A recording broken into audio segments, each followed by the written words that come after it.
Good morning, everybody. Welcome aboard to the Morning Note. My name is Carlos Garcia. I'm the founder and CEO of Gar Capital. It is 9 a.m. Eastern Standard Time. Happy Friday, September 6th, 2024. Glad to be with you this morning. Let's go ahead and get started with the market. We just had the non farm payroll report. We'll go over that number together and what it means moving forward. So, first off, we were down pretty ugly this morning, right around overnight, actually, right around, I think, around 4 in the morning is where we really were tanking on NASDAQ. We're bouncing now. Dow futures are green, up 9 points. NASDAQ is down 24. That was down nearly 200 points this morning. S&P is actually green. That was down nearly 0.80%. Now it's up 0.5%. The Russell is down 0.17. That was down pretty ugly as well earlier today. So off the lows, at least, in terms of the market. So a positive reaction from NFP, at least from where we were. 10-year Treasury yields 3.704%. That's down again. That's the lowest since 2023 January. Dollar index 100.88. That's down 0.22%. We want the dollar to be lower, obviously. Volatility index, the VIX, down 1.36% at 1963. Below 20, that's a good sign. Crude oil 69.34. That's up 0.29%. Gasoline futures $1.94, up 0.73%. Gold futures 25.51, up 0.33%, with silver at 29.27, up 0.59%. Bitcoin is up 1.39%. So a little risk on mood out there. The dollar being down helps. Right around 57,000. 2403 for Ethereum, up 1.3%. Dollar yen continues to fall. 142.81. That's down 62 pips this morning. So let's get to the number. We got the move right now, obviously, from the reaction on NFP. Here is the breakdown. So we got, here we go. Non-farm payrolls report, 142,000 jobs added. The expectation was 164,000. The unemployment rate stayed the same, 4.2%. 118,000 jobs, non-farm payroll, private. That was expectation of 139,000. That's a miss. Average hourly earnings is actually up 3.8% versus the 3.7% estimated. Participation rate met expectations. Unemployment rate U6, 7.9%. Manufacturing payrolls were down 24,000. Government payrolls were up 24,000. That was higher than the previous. And average weekly hours remained as expected at 34.3. Let's see here. Full-time workers lost 438,000 jobs. So 438,000 full-time jobs were lost. 527,000 part-time jobs were added. So getting a shift from full-time to part-time, at least now. So rate futures traders are pricing in a 55% chance of a 50 basis point cut in September due to this news. So there is some kind of positive reaction, just the fact that the expectation is that the Fed is going to cut 50 basis points. Again, we don't know until it happens. We haven't even got that first cut yet. So we just got to see what happens moving forward. So let's take a look at the S&P and its reaction. So we are now in S&P 500 futures, 54.43. If you see, this is that gap up that we had back in June 17th, kind of holding that support so far, right above 5,500, now at 55.11. S&P is about to go green again. Really not much to do here unless you get above the 55.40 level or 55.58, which is your 20-day and your 50-day moving average. Let's go to NASDAQ futures. NASDAQ is holding up that green line here about 18,876. This level, the 100% retrace, that was the previous all-time highs before we broke out back in May. So I kept that level there. I haven't redone it yet because it's a good level to show us if we get a retest of that level, of the 100% Fibonacci level, excuse me. But again, you can see we're down about a quarter point. It was a lot worse before. Look how low we were. We're at 18,705. That's a pop of nearly 200 points based on the non-farm payroll report. So there you go. Let's see, RTY. This is the Russell bouncing off this upward trend line, or this upward wedge at least, with the non-farm payroll report, but still red. Nothing to do here. We had IWM calls from last week carryover. It flipped red, obviously due to the volatility that we had this week. So a push higher from the lows doesn't really help anything. So RTY and IWM just kind of stuck in there for now within this level of around 22.41 to 21.11. See, you're getting tighter, tighter, tighter in terms of the price of action, but we'll see how it goes. I mean, now it's going to be all in September in 2 weeks. No more Fed speak after today. It's a blackout period, meaning they cannot speak about monetary policy until the actual rate decision, which will be 2 Wednesdays from now. So just prepare for that. And at least with that being said, let's take a look at some names that I am watching. Apple, we played some calls right off the 50-day moving average. It is green this morning. So that is a good sign. We want to get to 225, obviously. That's kind of the level we're looking for. So Apple is moving higher, even though the NASDAQ's down. Usually a good sign. NVIDIA moving higher as well. So again, another good sign. We want to get above 112, recapture that level so we can get back to 115. It's going to have to get to 110 before we can actually start celebrating, because that's where we've been really since that Tuesday morning drop. We've just been stuck here on NVIDIA. So we will see if NVIDIA gets a little bit of a pop, maybe on that expectation that we're going to have the 50 basis point cut. Money's going to be a little cheaper for everybody. And that's where tech gets a little bit of shine. Tesla, we caught that yesterday. That thing, I think 300% in the money. Now, let's see if we break 235, because we still got that gap fill, guys. Got that gap fill right there at 245.57.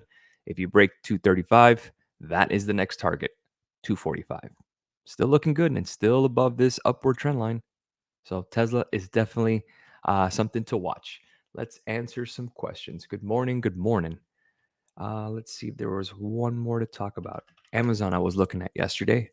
I have a level above 183.50 on Amazon, but right now it's at 178. So up a little bit, but nothing too exciting as of yet. Google was one I talked about on the podcast yesterday.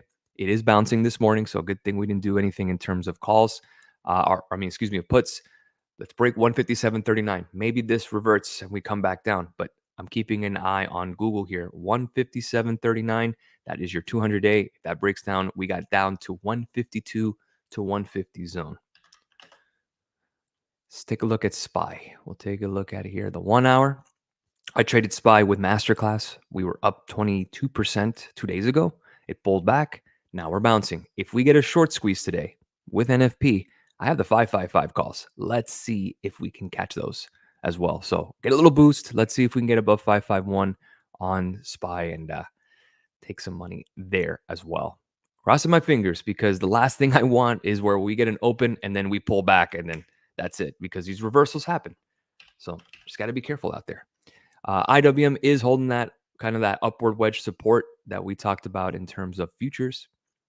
Still a level to kind of hold is right around 209.66 on IWM, but it just didn't work out in terms of the option signal, just because of the flip that we had on Tuesday. We were 30% on Friday.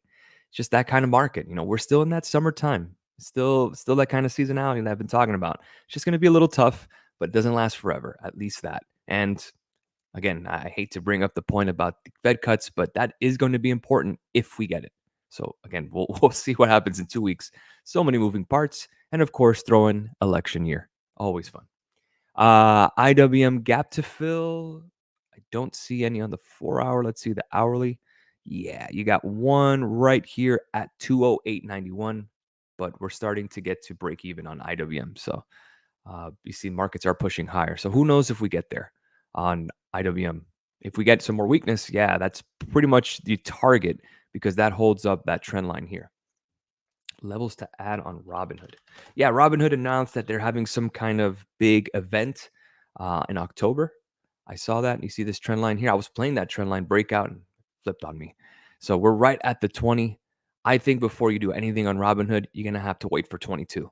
That's what I think, because the last time we got even near a breakout, it just reversed on us. So even with downward reversal setups, it's just not getting follow through, just due to the fact that pretty much every pop lately has been sold the last couple of days. But if we stretch out the S&P, the S&P is still way up. I think we're down 2% from the highs. And you could see the S&P is bouncing now up about 0.07%. So getting a little bit of love here. Tesla, we caught yesterday, like I said, but Masterclass, we got into Tesla again.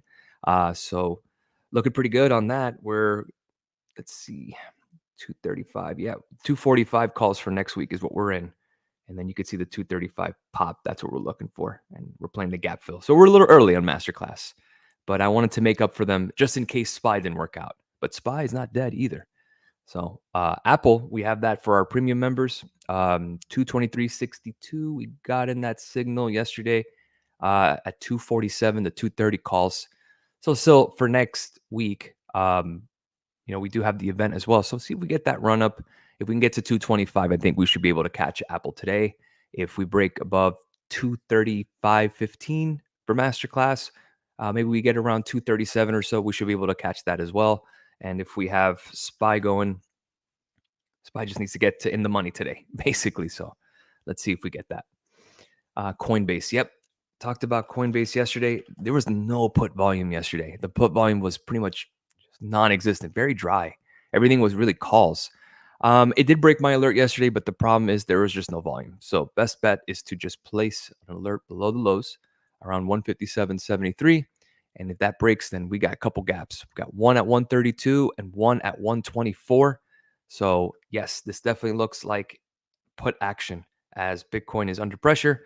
Like I said on the server yesterday, Bitcoin futures, keep an eye on this target level, 49,896.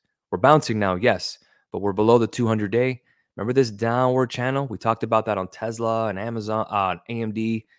The downward channel, we still got more to go on Bitcoin. The question is, if the dollar continues to fall, will Bitcoin catch a bid? That's the only real risk if you're thinking of playing the short side on Bitcoin. If we break 100.29 here, 0.29 on dollar, then yeah, that's going to help Bitcoin and that's going to help stocks big time. So we'll see if the Fed really nukes the dollar to really help these assets out. Let's see, Nike. Nike. I just pressed it. There we go. Trading at $80 now off the lows. If you guys remember this main trend line that we drew. I think it was like on the max trend line. There you go. 68.15 being support. Yeah, you still got ways to go. You got to get above 93. At least even have the conversation to trade Nike. Because if right now, where we are is still at a point where you could see the stock market, even good news being bad news being good news. I just don't think Nike's going to get that kind of appeal out there. Obviously, you do have the holiday season coming, but it doesn't look like there's a lot of risk appetite. You could see that with Bitcoin. You could see that with commodities. Yeah, you can see gold being higher. That's not risk appetite. So Nike being a cyclical name, I don't think you're going to get the demand for the stock at this point. Now, when rates go down and that reverberates to the consumer and they want to spend more, yes, Nike will be a beneficiary. I would say nothing to do with Nike yet until you get above that level. Thoughts on AMD? Let's see it.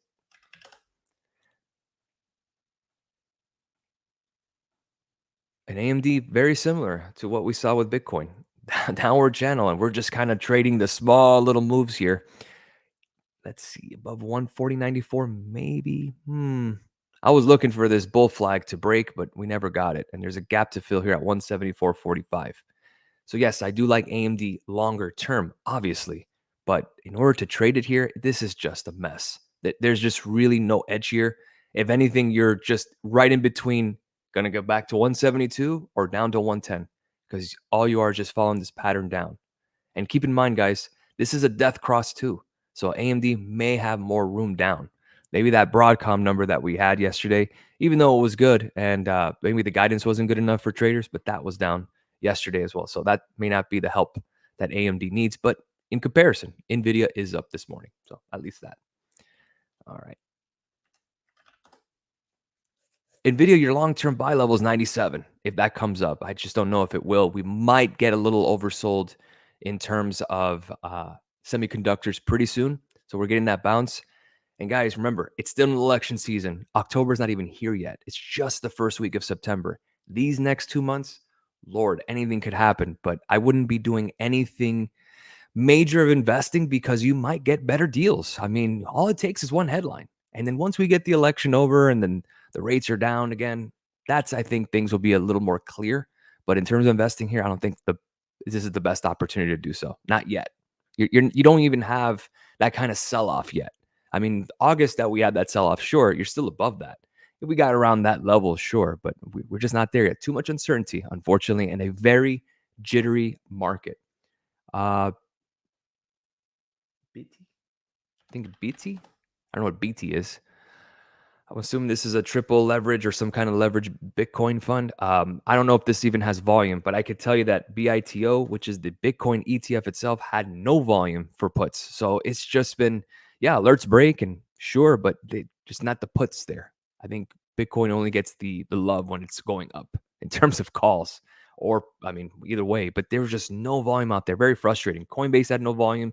Bitcoin had no volume. Google had no volume. All puts plays, nothing, not even cracking 400 contracts, and the spreads were just getting wider. So even though the market's falling down, or pulling back really since September, the volume in the puts on the put side has been outpaced by calls. It seems that everyone wants to buy the dip, not sell the rip. So even though we're getting the pullback, the options market is just not showing it. So that's where you have futures to give and kind of bridge the gap. That's it for today. I think I got one more here. SOXL. Yeah, it looks like you're pretty much at this kind of support here of 28.76. The problem is that that is a triple leverage ETF. So you're going to get that kind of volatility there. I think your best bet is just stick with the SMH, which is the semiconductor ETF. You don't need to leverage that thing. Just make life easier because it's just going to go back and forth and drive you nuts. So just trying to make life easier for you guys. And in video calls, yeah, we have in video calls. We just need to get above 112. And once we do, we're pretty much set. So far, so good. But 110, if we can get to 110 today, I would be very, very excited for next week. But right now, you could see just since Wednesday, it's just been absolutely in a range. Of course, it has. But Apple is pushing higher, which is nice. Let's see if we get to 225 today. Have a great rest of your day, guys. I will catch you guys this weekend for our recap videos. Appreciate you guys supporting as always. Have a great rest of your weekend. Cheers all.